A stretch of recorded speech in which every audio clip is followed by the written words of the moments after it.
السلام عليكم everyone. أعوذ بالله من الشيطان الرجيم. بسم الله الرحمن الرحيم. والصلاة والسلام على رسول الله وعلى آله وصحبه أجمعين. من يهده الله فلا مضل له ومن يضلل فلا هادي له. وأشهد أن لا إله إلا الله وحده لا شريك له وأشهد أن محمدا عبده ورسوله. رب اشرح لي صدري ويسر لي أمري واحلل عقدة من لساني يفقهوا قولي. The topic today is about achieving balance. Achieving balance in our roles and achieving balance in our lives. And subhanAllah, as women and also as men, we really have to balance a lot of roles we play. We have to be daughters, we have to be sons, we have to be fathers, we have to be mothers, we have to be sisters, we have to be brothers, we have to be, we have our careers, we have our friends, we have our loved ones. There are so many roles that we have to play, and at the same time, we need to be a slave to Allah subhanahu wa ta'ala. So the question is, how do we balance all of these roles? And the answer to this question, I want, inshallah, for you, if you take anything away from this time that we spend together, I want it to be this. And that is that if you rectify your relationship with the Creator will rectify all of your relationships with the creation. So if you rectify your relationship with Allah subhanahu wa ta'ala, then Allah will rectify all of the relationships with the creation. That is the heart of what I want to talk about today. So often people ask the question of how do you balance dunya and deen? How do you balance this life and the next life? And I think the answer to that question is that you balance dunya and deen by using dunya to get to deen, by using dunya to get to the next life. We use this life to get to the next life. So the way that I want us to conceive of our dunya and our akhirah is not like two parts of a scale that we have to keep balanced, but rather as a vehicle and a destination, where the vehicle is this life and everything in this life, all of the relationships that we have in this life, everything we do in this life as being the vehicle, and that Allah subhanahu wa ta'ala is the destination, that the hereafter is the destination. Everything that Allah subhanahu wa ta'ala gives us in this life of dunya, whether it be our eyesight, our hearing, our understanding, our family, our money, everything, our health, our beauty, our abilities, all of these things are gifts from Allah subhanahu wa ta'ala. And a gift is given intended for a purpose. And the purpose of those gifts is they are intended to be tools as means to bring us to Allah subhanahu wa ta'ala. That includes our roles, that includes the people in our lives and what we play to those people. Those relationships are also vehicles. Now, our problem happens. Now, you can imagine what would happen to a person who got into the car, and suppose that person is trying to get from Florida to California, or from one state to another. And once they get into the car, instead of even starting the car, they just become so distracted and so in love with the way the car looks, right? That the car is very shiny, that the car is very comfortable, that the car can, has all these different gadgets, and the person becomes so distracted by the car itself that he never even or she never even turns it on and never actually gets anywhere with that car. That is like the person who gets lost in dunya and forgets what dunya is for. Dunya is that car. Dunya is intended to be something that we use to take us to Allah subhanahu wa ta'ala. But what so many of us do is we get distracted and lost in the vehicle itself. We get distracted and lost, and we drown in this ocean of dunya, and we don't use it to take us where we're supposed to go. The question of balance, the answer of how we can balance all of our roles and how we can balance dunya and deen, the answer to that question is in Islah al-Qulub. We need to rectify our hearts. The reason we need to rectify our hearts is because the heart is the determining factor in all of our affairs. The heart is the determining factor in all of our affairs, both inward as well as outward. And we know this from, among other things, the hadith of the Prophet ﷺ, where he says, and this is towards the end of this longer hadith, وَإِنَّ فِي الْجَسَدِ مُضْغَةً إِذَا صَلَحَتْ صَلَحَ الْجَسَدُ كُلُّهُ وَإِذَا فَسَدَتْ فَسَدَ الْجَسَدُ كُلُّهُ أَلَا وَهِيَ الْقَلْبُ. The Prophet ﷺ is saying that indeed in the body there's a lump of flesh, and if that lump of flesh is rectified, if it is set right, then the entire body will be set right. And if that lump of flesh is corrupted, then the entire body will be corrupted, and verily it is the heart. Now, we learn from this hadith a very, very important and powerful lesson, and that is that the heart is the one that drives the rest of our affairs, both inward and outward. That if our heart is corrupted, the rest of our matters are going to be corrupted. And if our heart is rectified and purified, then the rest of our affairs will be rectified and purified and will be set right. The question then must be, how do we rectify our hearts? And what does a heart that is rectified even look like? The answer is that a heart that is rectified, a heart that is sound, is a heart that is full of Allah subhanahu wa ta'ala and does not have things or people that compete with the love of Allah subhanahu wa ta'ala in it. So the definition of a rectified or sound heart is a heart that is full of Allah subhanahu wa ta'ala and does not have any competitor with the love of Allah subhanahu wa ta'ala in it. How do we get a heart like that? A heart like that, in order to get a heart like that, you have to imagine that the heart is like a cup. And you can think about a cup that it only has it has a particular amount of volume that it can hold. If the heart is already full, it cannot hold any more volume. If the heart is already full of competitors with the love of Allah subhanahu wa ta'ala, if the heart is already full of love of dunya, there is no space for the love of Allah subhanahu wa ta'ala. So the problem is when our hearts are full of the love of dunya, we may even be going through the motions of ibadah, the motions of worship, the motions of ritual, but we don't actually feel connected to Allah subhanahu wa ta'ala. The reason for this is often because the heart is already full. The heart is already full of other than Allah subhanahu wa ta'ala. There is no space for the love of Allah subhanahu wa ta'ala, or very little space. So there is a two-step process for attaining this heart, the heart that is rectified, the heart that is sound, the heart that is full of Allah subhanahu wa ta'ala and does not have the competitors. That two-step process begins, or one of the steps for that process, and it does not necessarily have to begin with this, nor does this have to be done separately, the two steps. So I want to clarify, it does not need to be done in this order, nor does it need to be done separately. But these are the two parts that need to happen. The first part, or one of the parts rather, is that the heart first, or one of the things that needs to happen is it needs to be emptied. It needs to be emptied of those competing forces. It needs to be emptied from the false attachments. What are these false attachments? This is where the love of dunya comes in. That we don't realize this, subhanAllah. And this is, subhanAllah, this is where a lot of us end up stumbling. The reason we stumble here is because we're often taught about the love of dunya.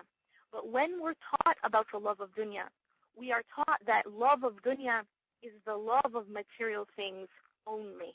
So the love of dunya is usually defined to us as those people who are too attached to their big homes and their fancy cars and their nice clothes and their gold and their silver. And we think about love of dunya and we limit the love of dunya to just being attached to material things. And this is definitely an aspect of love of dunya. But there is another aspect of love of dunya that we actually forget.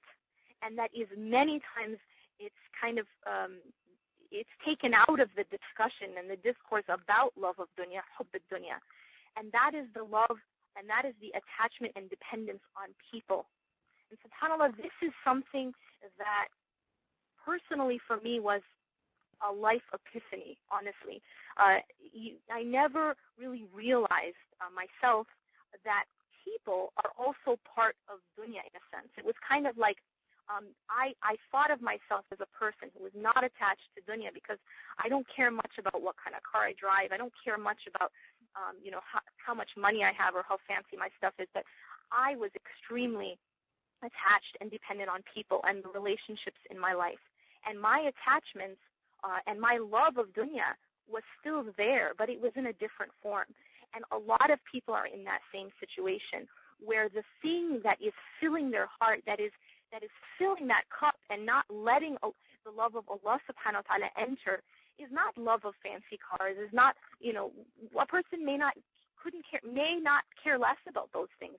But the thing that is filling that person's heart and therefore taking up that space is the attachment and dependency on the creation and on people rather than Allah subhanahu wa ta'ala. And I will get into specifics of how do you even recognize that, and then how do you cure it, inshallah ta'ala. Now, the love of dunya, why is it so dangerous? The Prophet sallallahu alaihi wasallam has said in a hadith that the love of dunya is the root of all evil. And if you really reflect on this concept, you can understand the truth of it. It is because basically what we do as human beings is we strive towards and obey whatever we love most. We as human beings were created to be motivated by love. We are creatures who are motivated by love. And that means that whatever we love most is what dictates how we live, how we die, how we act, what we strive for, what we'll sacrifice for. What we love most becomes our master. What we love most becomes, in a sense, our Lord, if you will. And so whatever we love most essentially becomes what we worship. This is extremely important. And the concept of La ilaha illallah, see, the concept of La ilaha illallah, it has within it the concept of emptying first. La ilaha, the first part of the kalima, the first part of this foundation of tawheed, which is the foundation of our deen and the foundation of our existence, is this La ilaha first, that there is no ilah, there is no deity worthy of our worship.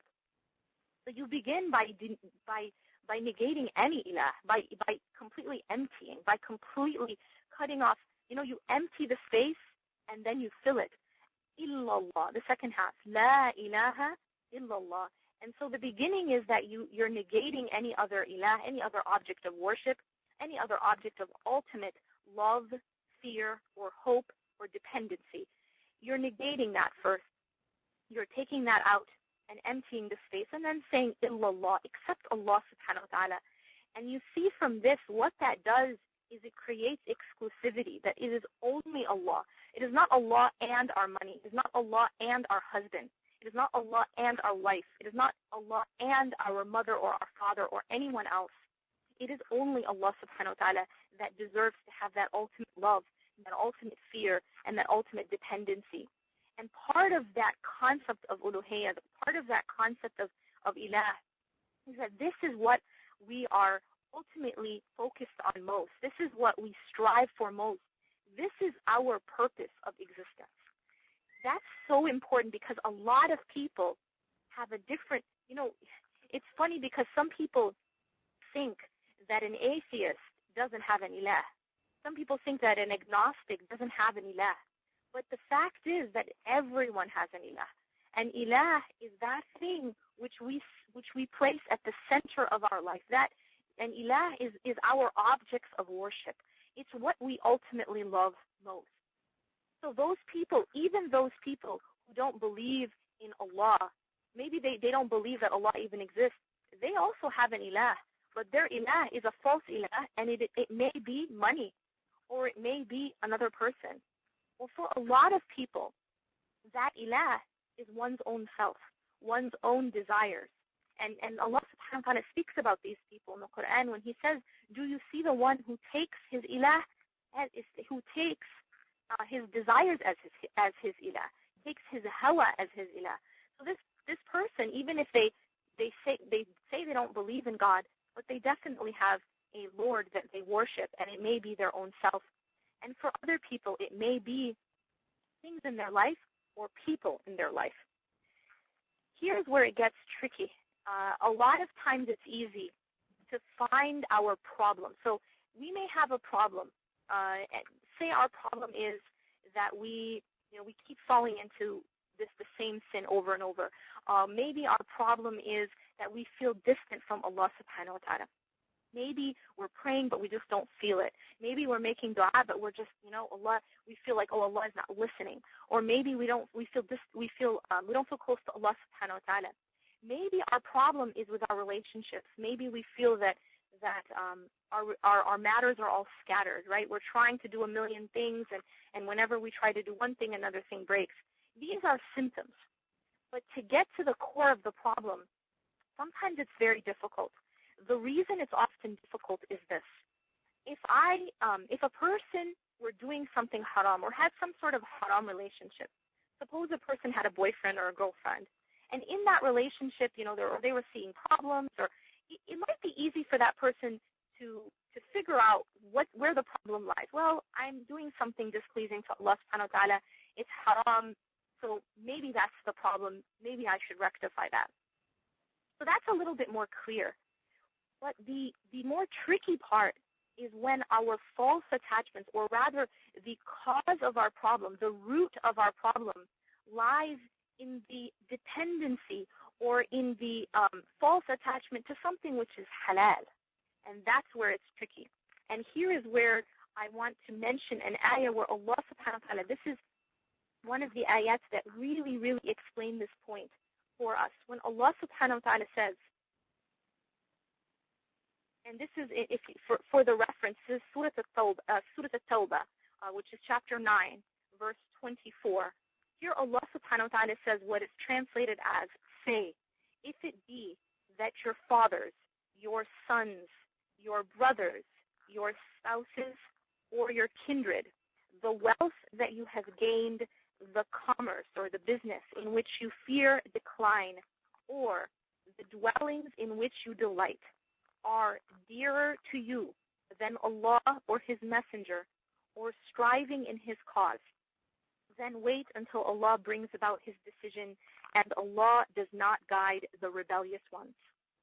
In this ayah, Allah subhanahu wa ta'ala has listed 8 things that we love. 8 things, in fact, which are halal to love. 8 things, in fact, which we are told to love. Some of them we are actually told to love. And it is natural to love. First, Allah subhanahu wa ta'ala mentions our fathers, so our parents, our mothers, our fathers, our grandparents. Second, our sons, our children.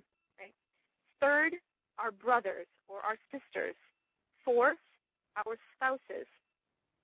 Fifth, our kindred, our relatives. Sixth, our wealth, which we have gained. Doesn't say in a haram way, just our wealth. And 7, our business that we fear decline in. And 8, our homes, which we delight. People like to have nice homes. People like to have perhaps big homes. These are all things which are not necessarily haram for us. In fact, it doesn't say here in this ayah, it doesn't say our boyfriends.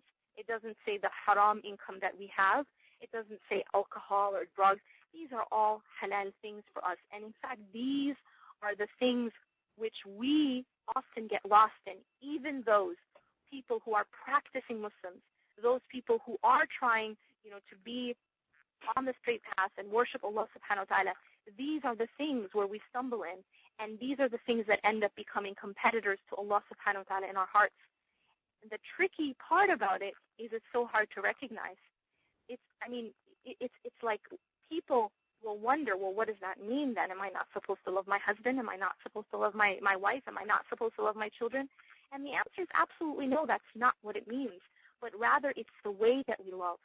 And the question here that Allah subhanahu wa ta'ala is posing is ultimately What do you love most?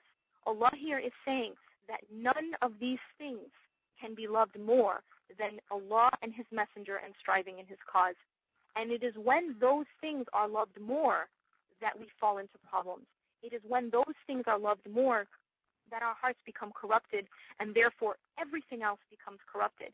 And this is actually the core reason why we have these symptoms that I mentioned before, the symptoms of feeling distant from Allah subhanahu wa ta'ala, the symptoms of I'm praying but I don't feel anything, the symptoms of things being scattered. I can't balance my roles. This is the reason.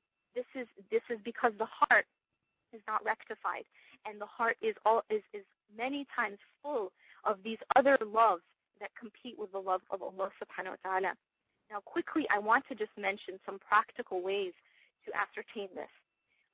These are just some things, and I've mentioned these things, and I like to remind people of these things because it's something we really need to ask ourselves about often. And that is some questions to ask yourself. What do you personally think about most? What is that thing which occupies your mind day and night? What is it that's on your mind most? Second, what do you fear losing most? What is that thing that you think about? Sometimes there's these things, and just the idea of losing it causes us so much anxiety, so much fear, that sometimes it actually is a physical response. Our heart might start pounding. We might start sweating. It actually, so much anxiety is created at just the thought of losing this thing. What is that thing? Next, what do you think about most in your prayers? We all, subhanAllah, we struggle with khushu' in our prayers. And this is something, inshallah, I'm going to be teaching a class about on Saturday. And this is something that, we all struggle with. So the question we have to ask ourselves is, what is that thing that constantly comes on our mind while we're praying? What is it? What causes us most distress and pain and sadness? Now you will notice that these things, the answer to these questions is oftentimes one or two things in our life. And if I'm talking to a group of women, it's most of the time it has to do with their children or maybe with their spouse. If you're talking to students, it may have to do with school. If you're talking to new professionals, it may have to do with their career. If you're talking to a business person, it may have to do with money, profit margin. But you notice that depending on who you are and what your attachments are, the answer to these questions is going to be different. And the answer to these questions is going to point you to where is it that your heart,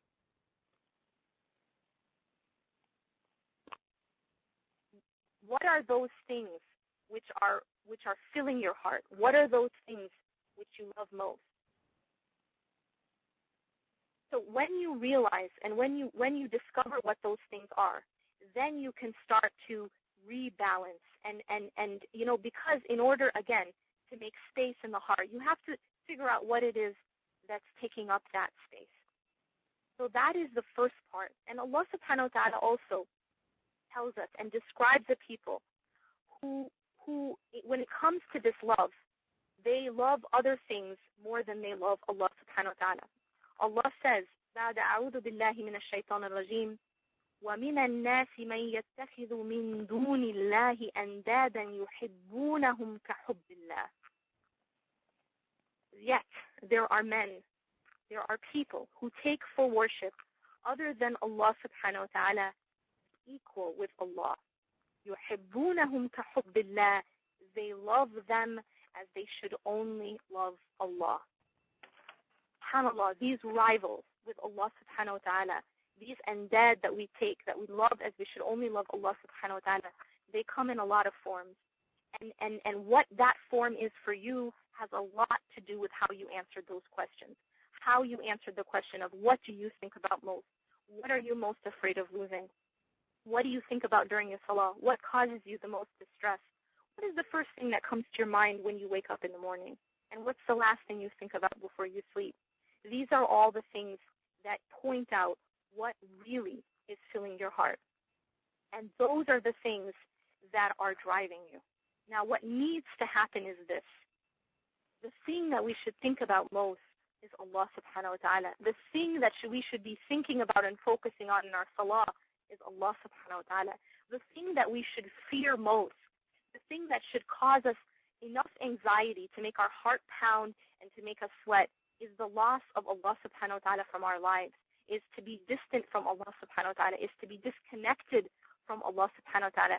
It's to have Allah subhanahu wa ta'ala tell us on the Day of Judgment that He doesn't want to speak to us, that Allah subhanahu wa ta'ala doesn't allow us to see Him on the Day of Judgment. These are the things that should cause us that level of anxiety. And that is the thing that if we lose, we cannot go on. But subhanAllah, the gifts of Allah subhanahu wa ta'ala, as I began with, are intended to bring us to Allah subhanahu wa ta'ala. But when we take those gifts and we get lost in them, when we get lost in the means itself, when we get lost in the vehicle itself, whether it is our children or our role as a wife or whatever it is, when we get lost in the means itself, that is when we suffer. And here is, again, I want to clarify, this does not mean that you don't love your children and your spouses and these things. And Allah subhanahu wa ta'ala, obviously in this ayah, is not expecting that we don't love these things, but that these things can never be loved more than Allah subhanahu wa ta'ala, His messenger, and striving in His cause. And rather, when used correctly, those things can actually bring us closer to Allah subhanahu wa ta'ala. But just like that vehicle, it has to be used for that aim. If that car that we are driving, right, it can either be something that takes us to our destination, or it can be something that we get lost in. If we never even start the car because we're so distracted by the car itself and what color it is and how shiny it is, then we're never going to get where we needed to go. But if used correctly, that car can take us where we need to be. And that's exactly how we need to see our roles. That's exactly how we need to see our role as mother, as wife, as father, as husband. That's how we need to see all of our roles, is as that vehicle that will take us to Allah subhanahu wa ta'ala if used correctly. So in terms of how do we, now it brings us to the question of, the other part of this filling of the cup, right? Having the cup of the heart, the vessel of the heart full with Allah subhanahu wa ta'ala. We talked about emptying the heart, realizing what are those attachments, those false attachments.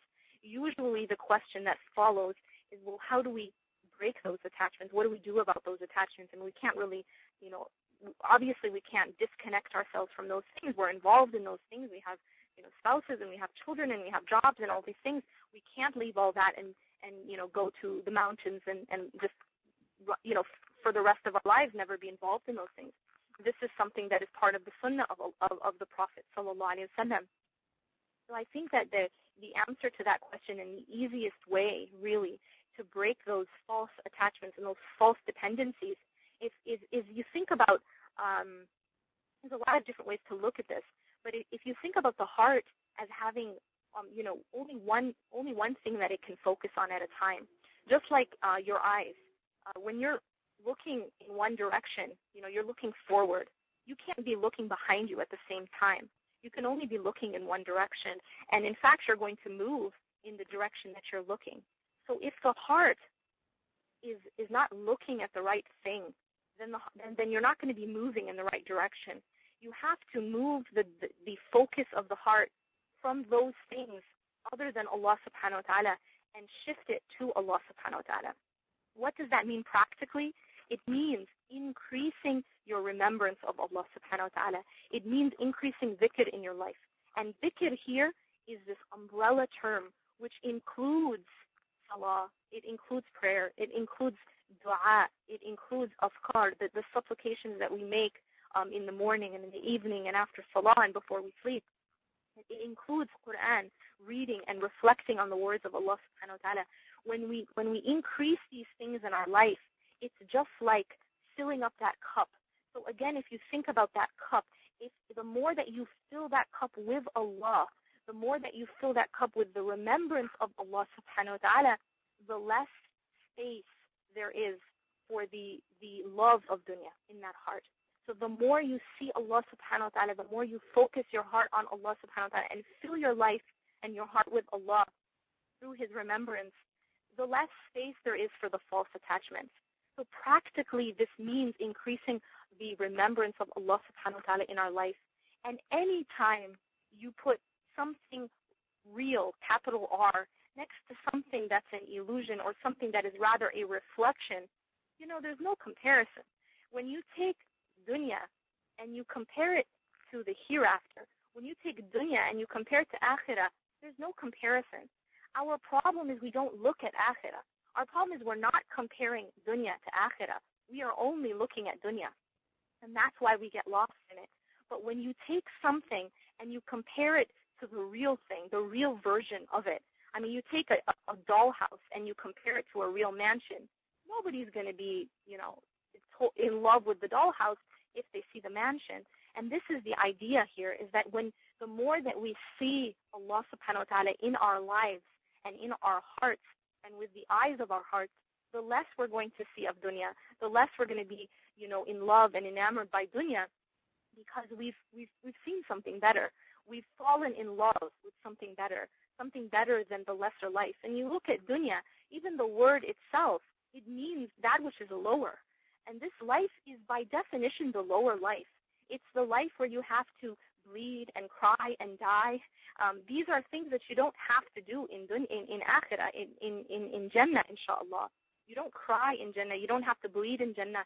You don't have to die in Jannah. You don't have any imperfections. These things that hurt us in this life, they don't exist in Jannah. How could we possibly prefer this life to the next? بل تؤثرون الحياة الدنيا والآخرة خير وأبقى. Allah is, asking this question. How could we prefer the life of this world when the hereafter is خير وأبقى? It is better and it is more lasting. It is better in quality and it is better in quantity. SubhanAllah. So this preference that we have for this life, this absolute attachment that we have to this life, is a consequence of not really seeing the next life. And the attachment to the creation and the attachment to and the dependency on the creation is a result of not really seeing the Creator. If you take the Creator and you see the greatness of the Creator and the complete perfection of the Creator, how could we possibly become, fill our hearts with the creation when we see the Creator? So this is, again, to understand how do we fill our hearts with Allah subhanahu wa ta'ala, we just have to see Allah subhanahu wa ta'ala with our hearts. We have to increase the remembrance of Him. We have to focus the heart back on Allah subhanahu wa ta'ala, and then there is no competition after that. Our problem again is that we don't see Allah subhanahu wa ta'ala. And there's a hadith I want to share with you, because I think, subhanAllah, it just really encompasses this whole concept of how do we balance our affairs, how do we balance our roles, how do we balance dunya, and the answer lies, again, on what the heart is focused on. The hadith says, what's translated as, the Prophet ﷺ said, whoever makes the hereafter his preoccupation or his primary concern, then Allah places freedom from want in his heart, gathers his affairs, and dunya comes to him despite being reluctant to do so. And whoever makes dunya his preoccupation or his primary concern, then Allah places his poverty in front of his eyes, makes his affairs scattered, and nothing of the dunya comes to him except that which has been decreed for him. Rawahu at-Tirmidhi. SubhanAllah, look at this hadith. Now, in order to kind of get you to conceptualize this hadith, I want to give you guys an example. And when I was growing up, there were these things called magic eye posters or pictures. I don't know how many people know what I'm talking about. If you have never seen it, Google it. Magic eye. Basically, what it is, it's a picture, and there's sometimes they have posters or they have books of it. And when you first look at it, it just looks chaotic. It just looks like a bunch of shapes, and you don't see anything in it. But within it is actually an image. But in order to see the image clearly, in order for everything to come into focus, you have to, and this is one strategy actually, to see it, you take the picture and you bring it right up to your face, like basically touching your nose. And you have to force your eyes to focus on one singular point on that picture or on that page. And as you do that, slowly pull the page away from your face, very slowly. And as long as you keep your eyes focused on that one singular point, then and only then does the picture come into focus. Now try this. Try moving your eyes away from that singular point. Immediately the picture disappears and it goes back to being chaos. And subhanAllah, this is really, the concept that we're talking about here, that as long as we are focused on the right thing, as long as our heart is focused on that singular point, which is Allah subhanahu wa ta'ala, the rest of our life falls into place. The rest of our life comes into focus, and everything else gets rectified. When we rectify the heart, the rest is rectified. When we rectify the heart and make it focused on Allah subhanahu wa ta'ala, Allah subhanahu wa ta'ala takes care of the rest of our affairs. And this is what the hadith is saying. Whoever makes the hereafter that singular focus, that primary concern, then Allah subhanahu wa ta'ala places first freedom from want in his heart, gathers his affairs. Allah subhanahu wa ta'ala takes care of your matters. This feeling of being, spread too thin, having too many roles. Allah takes care of your matters. Allah gives you blessing in your time. Allah gives you barakah in your time when you have the correct focus. And subhanAllah, the dunya comes to you even if it doesn't want to, even if it's reluctant to do so. Whatever Allah subhanahu wa ta'ala has written for you from this dunya will come to you whether it likes it or not. So this focus on Allah, this focus on hereafter actually wins you both the hereafter and this life. And that's the key here, because people wrongly think that the more they run after dunya, the more they get from dunya. And this is actually the opposite. In fact, the more you run after dunya, the more dunya runs away from you. So you actually, the more you're obsessed with getting, whatever that is in dunya, it'll actually run away from you. And I'm gonna just explain this concept in the context of relationships for a moment, because I know that that's one of those places where that's something that's very important to a lot of people, and it's a focus which I think is oftentimes neglected. When you think about relationships, I want you to think for a moment about your relationships, whether friendships or with your spouse. Whenever you think about those relationships or those people who are kind of the most needy, the most dependent, those are maybe the friends, or maybe it's a spouse who's like, it's just very needy, always needs attention from you, always, kind of always getting upset with you because you didn't call or you didn't do this or that correctly. It's just a person who's kind of coming to you empty-handed and expecting you to fill them. This type of person, how do you usually react to that type of person? Or if you find yourself being like that, how do people react to you? Usually what happens is people are actually, pushed away by that. People don't react well to that. That it actually pushes people away. It's like kind of the more you run after people, the more people run away from you. The more you run after people, the more you're dependent on people, the more they run away from you. And subhanAllah, it is the complete opposite with Allah subhanahu wa ta'ala. The more you run after Allah subhanahu wa ta'ala, the more Allah comes to you. And the more you are dependent on Allah subhanahu wa ta'ala, the more that the closer you get to Allah subhanahu wa ta'ala. So it's exactly the opposite of the creation. Allah subhanahu wa ta'ala says you take one step towards Him, He takes 10 steps towards you. You come towards Allah walking, He comes to you with speed.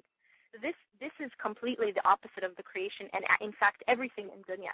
That when you run after it, it runs away from you.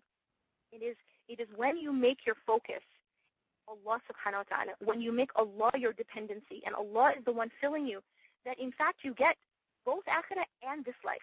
And people will actually love that person more than the one who runs after them. SubhanAllah. It's when you stop and you turn your back on dunya that dunya runs after you. SubhanAllah.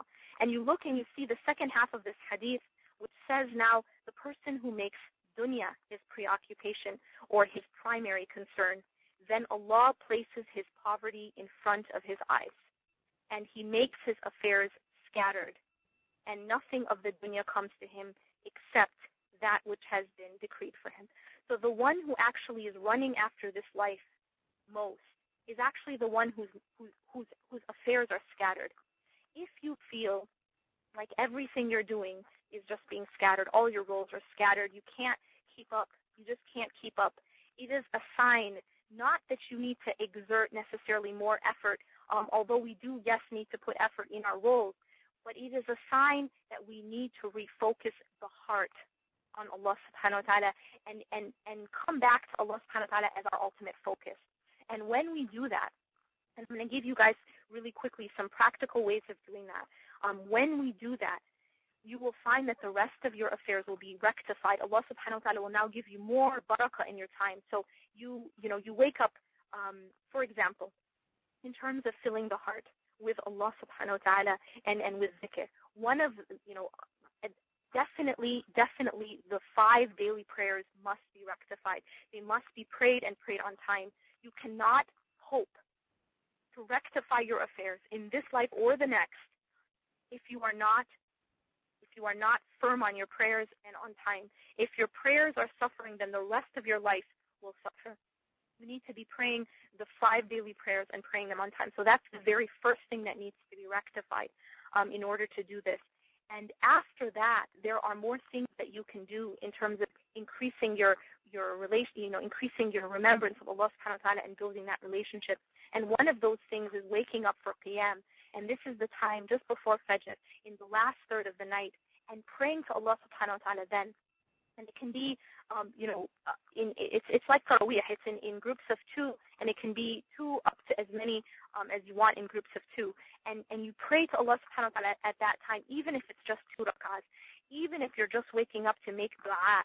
This is one of the most precious times because Allah subhanahu wa ta'ala says in the Hadith Qudsi that in the last third of the night, Allah descends to the lowest heaven and asks, who is calling on me so that I can answer his call? Who is seeking from me so I can give him? Who is seeking forgiveness so I can forgive him? Allah is asking. Allah is closest to us during this time. This is one of the times where we can really, really use that. And when you do that, subhanAllah, it will affect the rest of your day. So suppose, shaitan is going to tell you, your nafs is going to tell you, no, you have a lot to do. Don't wake up, half an hour before Fajr. It's enough to wake up for Fajr. Even that's hard, right? And shaitan's going to tell you, no, but you gotta take the kids to soccer. You gotta take the kids to school. You gotta cook. You gotta go to work. You gotta do all this stuff. So don't wake up early. And see, this is how shaitan deceives us, because in fact, it is waking up that half an hour early before Fajr or more that actually is going to enable you to do all those things during the day and to do it much more easily. And so Allah subhanahu wa ta'ala, this is what Allah is telling us, that when we focus on Allah, when we give that time to Allah subhanahu wa ta'ala, even if it's just an extra 5 minutes, even if it's, to read Quran, or even if it's just an extra few minutes, it actually will absolutely change the way the rest of your day goes. Because it is Allah subhanahu wa ta'ala who's in control. Allah, this is what we forget. Even time is a creation of Allah subhanahu wa ta'ala. You think Allah cannot expand time? Allah cannot contract time? Allah subhanahu wa ta'ala is in control of everything. Allah is in control of everything you're doing. So if Allah wants to give you barakah, can Allah not give you barakah in your time, blessing in your time, and allow you? Haven't you ever felt that there were some times when you were able to do so much more in the matter of maybe an hour, and other times where you get nothing done? This is Allah subhanahu wa ta'ala can put blessing in your time, can expand your time, and it can and make it so much more productive. But this comes from focusing on Allah subhanahu wa ta'ala and giving that time to Allah subhanahu wa ta'ala. That is how you're going to be able to have more success and more blessing in the rest of your time. So don't let shaitan deceive you into becoming distracted by the means, right? These things, the asbab, whether or not you're going, yes, we take with the asbab. We need to get some sleep. We need to, take the kids to school. We need to do all these things. but ultimately Allah is the one in control. And so if we give that time to Allah, increase in our remembrance, increase in our connection to the Quran, giving time to reading and reflecting on the Quran, and don't be deceived into thinking that you don't have time for that. That is shaitan, because shaitan wants you to believe that. Because remember, time is a creation of Allah subhanahu wa ta'ala. If you worship Allah subhanahu wa ta'ala, Allah can bend the time for you, and Allah can give you blessing in your time. And that's the only way to really have blessing in your time and in your life and in all of your relationships. So if there's anything, inshallah, I hope that we gain from this, it is this, that when you rectify your relationship with the Creator will rectify your relationships with the creation. أقول قولي هذا واستغفر الله لي ولكم إنه غفور رحيم. سبحانك الله وبحمدك نشهد أن لا إله إلا أنت نستغفرك ونتوب إليك. Subhanallah. Jazakallah khair, sister. That was beautiful for those pearls of wisdom, sharing that with us. Sister Yasmin has been gracious enough to take some questions. So I'd request now at this time you can type in your questions on the Contact Us button, and you can submit your questions there. Or if you like, you could submit your questions on info.almadina.org. Now, sister, I had a question for you. When women are confronted with these demands of the various roles, how do they, on a daily basis, purify their intentions? I mean, you had mentioned increasing dhikr and du'as. How do we achieve that equilibrium in our lives? Okay. In addition to the things you had mentioned. Okay, and I'm glad you asked that question, Bismillah, because there's also, there's something else that's extremely important that we do, and that is, going back to the example of the cup. We talked about filling the cup and emptying the cup, but there's one other aspect of the cup which is important, and that is how clean or dirty is the cup. Now, you don't want to fill the cup. You're not going to fill a cup that's full of dirt, or rather, has been touched by dirt. You have to clean that cup in order to fill it before you fill it. That cleaning of the heart is tawbah. That cleaning of the heart is repentance, and this is something that we have to consistently be doing. Every time we commit a sin, which we all do because we're human beings, there's a stain that's put on the heart. And when we don't repent for that sin, the stain remains there until the next time we sin, and then another stain gets put on the heart. And again, over time, if we're not repenting and we're not going back to Allah subhanahu wa ta'ala, the heart becomes very dirty. And that becomes a barrier between the person and Allah subhanahu wa ta'ala. And they can't rectify their affairs or balance it. Everything becomes out of balance because again, we said the heart is the determining factor. The heart is the driver. The heart is what determines. The Prophet ﷺ said, as the Prophet ﷺ said, that if وَإِذَا صَلَحَتْ صَلَحَ الْجَسَدُ كُلُّهُ, that if it is set right, the entire body is set right. And if it's corrupted, the entire body is corrupted. So I think that that extra thing that we may be neglecting is that tawbah, that time where we are actually seeking the forgiveness and repenting to Allah subhanahu wa ta'ala. And one of the best times to do that is also in the last third of the night.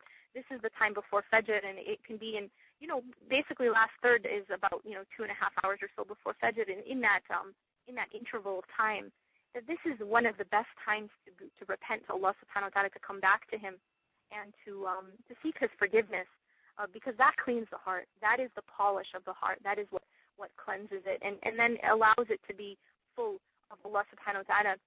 And the way to think about that is, if you're inviting someone very, very important to your house, a king, okay, or if you can, just think about like the highest person in power. If you're going to invite them into your house, you're going to clean your house first. You're not going to invite a very important person into your house when it's filthy. And Allah subhanahu wa ta'ala does not enter a dirty heart. So we have to clean our hearts if we want Allah subhanahu wa ta'ala to be in the heart, the love of Allah subhanahu wa ta'ala to fill that heart, inshallah. Jazakallah khair. Now we have another question here. I think this is for my husband, actually. In creating a balance in deen and dunya, when you love deen and Allah more than dunya, how do we live a life in dunya when you start losing some interest in dunya? How do we go about once we've lost some interest in dunya? How do we continue? Because we're doing it. By what? You're asking, like, basically, how do you keep doing it when you've lost that? Yeah, some interest, because you're so absorbed, in the love of Allah subhanahu wa ta'ala, and you've lost interest. Right. SubhanAllah, for this, what comes to my mind is a few incidents that happened during the time of the Prophet ﷺ. One of them was that there was a woman, and she was kind of she wasn't taking care of herself, I guess, and when she was asked about it, she said that her husband has no interest for this life, which ultimately meant doesn't have interest for her, and kind of just left all that. And when it came to the Prophet ﷺ, basically what was told to this man, and what he was told is that everything has a right over you. Your body has a right over you. Your spouse has a right over you. And part of this path to Allah subhanahu wa ta'ala, and this is again how we want to see it, is that the heart is for Allah. The heart is for Allah. The heart is focused on Allah. What we do for Allah subhanahu wa ta'ala, one of the things that we have to do is we have to balance, we have to give the creation their right. That is part of our ibadah. So the way to, I would say, for the one who is lost in Allah subhanahu wa ta'ala, the way to continue to do these things is not for their own sake. So we don't, you don't do the money, these things that, whether it's going to work or it's your relationships, or you do these things. You love, for example, your spouse, but not for its own sake. You love for the sake of Allah. You do these things for Allah's sake. When you do that, it becomes that vehicle. The things that you those things that are of dunya that you would have otherwise lost interest in. See, when you say you've lost interest in them, I think that the correct way to understand it is that you lose interest in those things for their own sake. That's what we want to transform that to doing it for I think Allah. material. Excuse me. I think he meant material wealth. Things like that. Accumulation of wealth and those things have become less important. Well, I think there's nothing wrong with that. I mean, I think that when you have, it's definitely possible to have wealth and to use it for Allah's sake, but you don't necessarily need to have a lot of wealth either. So I think the fact that you're not necessarily interested in gaining a lot of wealth I don't consider that in and of itself a problem. It only becomes a problem when you're neglecting a right of someone upon you, or any right of when you're neglecting the right of any of the creation. So, for example, a person might say, I'm totally not interested in wealth, and therefore I'm not going to try to make any money, and then they don't even support their family. So in this case, this is an extreme case, of course, where now this person is actually not fulfilling the right that of their spouse and their family upon them, which is that they are supposed to maintain them, at least their basic needs, maintain them, feed them and everything. So in that case, that would be wrong. But if it's just, yes, they're making enough to fulfill the rights upon the creation and upon themselves. You're not going to starve yourself, etc. Or be homeless. But at the same time, it doesn't need to be that's you don't need to necessarily also be a millionaire. So I think there's sure. Jazakallah khair. We have another question here. It says as we try to balance our spiritual life and the reality of taking care of our kids, many of us as mothers, we need some guidance. So what are some practical steps you can tell us on achieving that balance? I think you've mentioned it, but if you could reiterate. Yeah, and inshallah, I'll reiterate because it is so important. I would say is just like, for example, waking up for Qiyam.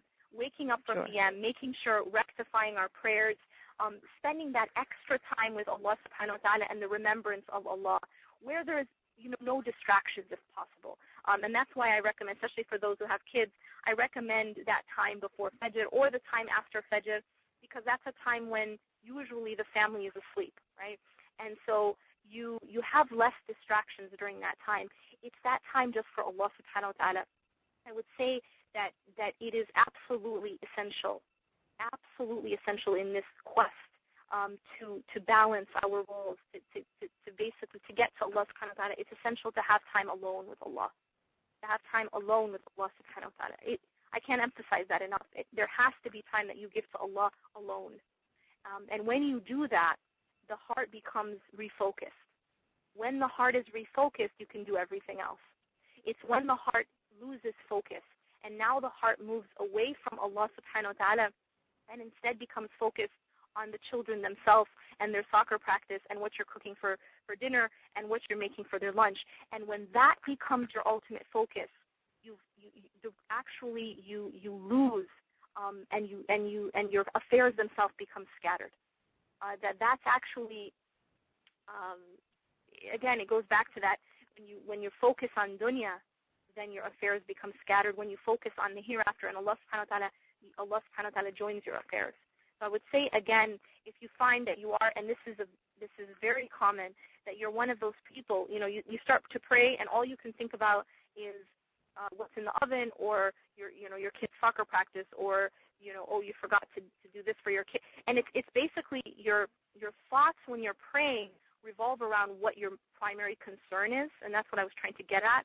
And sure. So if you find that that's your children and these things that you have to, then it means that we need to refocus. We need to come back to that time alone with Allah, where we really are looking at what's our purpose here. Like, ultimately, what is your purpose? Allah subhanahu wa ta'ala says, وَمَا خَلَقْتُ الْجِنَّ وَالْإِنسِ إِلَّا لِيَعْبُدُونَ. And I have not created jinn and human beings except to fulfill ubudiyyat, except to obey and worship Allah subhanahu wa ta'ala. That's our purpose. And sometimes we kind of lose focus of that. We lose sight of that, and we think that our ultimate purpose is to be a mother, or our ultimate purpose is to be a wife, or our ultimate purpose is to be a career woman. And that's wrong. Allah subhanahu wa ta'ala has said that our ultimate purpose is to be a slave to Him. And it is through our mother, being a mother perhaps, or being a father, or being a wife, or being a husband, that we attain or that enables our purpose. But we have to be very clear about what our purpose is. Oh, thank you so much, sister. I have another question. I believe the sister says that she just recently lost her marriage and has lost multiple pregnancies, had difficulty with her pregnancies. She says she's obsessed with being loved and being a mother, and she wants to know how to balance this desire to be loved in a marriage and to have a mother. I'm reading her question. That I'm not obsessed with this. And she feels very lonely now that, she's, unfortunately her marriage has failed, so she feels lonely. So this need to be loved, and how would you address that? The attachments, I think, that you were referring to. Yes, this is a powerful question. Bismillah. The need to be loved has been put in us by our Creator for a very specific reason. And I think that, subhanAllah, it's important to understand the purpose of something, and then there's sometimes also fringe benefits. So there's a purpose, and then there's fringe benefits. The purpose why Allah subhanahu wa ta'ala puts things in us. What is the ultimate purpose of why we have this need for love? The ultimate purpose, again, I'm talking about ultimate, is actually so we'll seek that love from Allah subhanahu wa ta'ala. So Allah puts it's almost like an empty place inside us. It's a hole inside of us. And it's supposed to be there. As long as we are not trying to numb it. See, this is the problem. We all have this in us, this need to be filled, this need to be loved. And what happens is people go through their life and they try to either numb that need through drugs, alcohol, whatever it is that they get into, or they try to fill it with those other things, those other attachments. They try to fill it with status or money or power or these things that they run after. But none of those things can ever fill it. And what I want to say to this dear sister, and may Allah subhanahu wa ta'ala give you better than what you lost, what I want to say to you is that even if your marriage had not failed, even if you had the best husband that walked the earth, even if your husband was the best person that walked the earth, that husband could not fill this inner place for you. That husband could not fill that need for love, that hole that you have, because that hole was created by Allah for Allah. That hole was created to be filled by the love of Allah subhanahu wa ta'ala. So what I say to you is that hole, that need is supposed to be there. It's a driving force. It's intended to push you to Allah subhanahu wa ta'ala. And sometimes Allah takes away things from us. Allah takes away things from us, not to hurt us, but to help us. And sometimes He takes those things because those things would have been distractions. And Allah subhanahu wa ta'ala, subhanallah, when Allah takes, He still gives. So even when Allah withholds, He is giving. When Allah withholds something from our life, in your case, whether it's children or having a husband, Allah is withholding from you, but realize that it is actually to give you. And inshallah, that what this can do for you is to make you be able to give your whole heart to Allah subhanahu wa ta'ala. Now that does not mean, and I'm not saying that means you need to stay unmarried for your whole life or you're never going to have kids, but what I'm saying is that ultimately that hole that you have in you and that hole that we all have in us, that cannot be filled by any of the creation. It can only be filled by Allah subhanahu wa ta'ala. But what happens to us is we become distracted. And I've used this example before, and what I would say to the sister as well is, there's an article, two-part article that I wrote about this issue. The first part is called Why Do People Have to Leave Each Other? And the second part is People Leave, But Do They Return?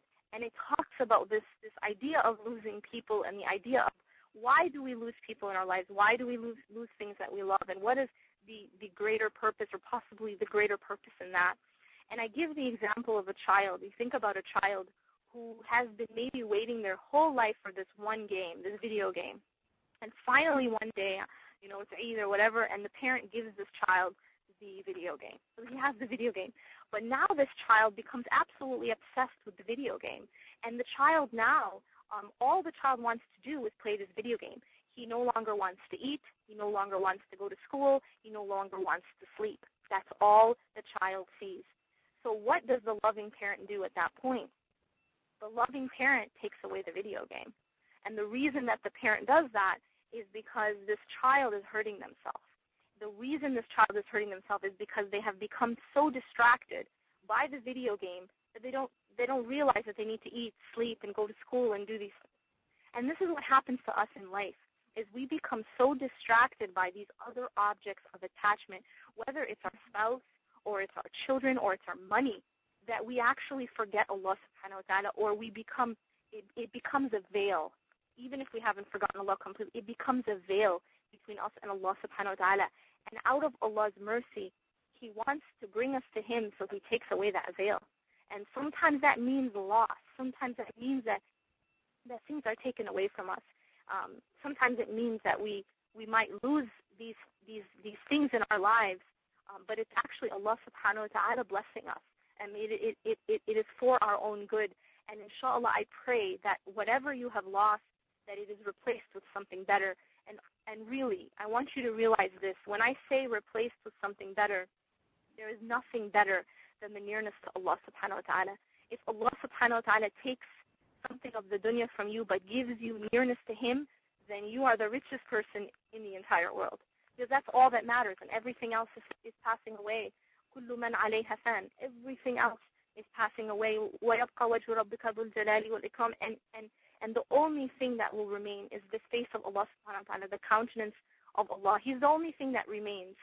Everything else is passing away. So I want us to, you and many people who have lost things that they love in their life, it's a change in perspective, and to realize that these things are sometimes withheld from us or taken from us in order to make us refocus our hearts on Allah subhanahu wa ta'ala. Allah does not want to withhold just to withhold, but rather Allah withholds to give. And inshallah, may Allah bless you and replace it again with what is better. Ameen. Jazakallah khairan, Sister Yasmin. I think that's all the time we have for questions. Sister Yasmin, your words were very uplifting and enlightening. May Allah subhanahu wa ta'ala bless you generously.